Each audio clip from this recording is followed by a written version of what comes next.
Back in November, the future of the Stevenson Children's Camp near Dorchester didn't look so bright. Thieves had broken into the camp and stole just about everything they could get their hands on. A tractor, an ATV, industrial kitchen equipment, 30 two-way radios. $30,000 worth of stuff went missing. And what the crooks couldn't steal, they wrecked. We ended up with a camp that was short of equipment. We didn't have our tractor, we didn't have our compressor, we didn't have many of the things that we use in order to provide camp for these underprivileged kids. But thanks to a huge effort by the Home Depot and a number of local businesses and citizens, the camp will be bringing smiles to children once again this summer.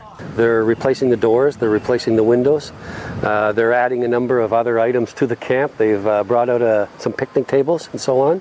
They've talked to some of their suppliers and they've had the suppliers provide the material.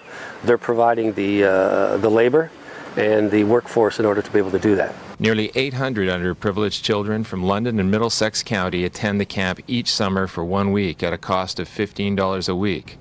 The charge is often waived because the parents can't afford to pay. The camp has a philosophy that every kid should have a chance to go to camp. And we would rather them direct their funding to help out the kids.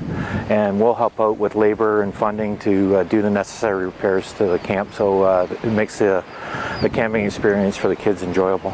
The camp's $250,000 budget is covered by donations from the United Way of London, local businesses and citizens. For the London Free Press, I'm Jeff Turner.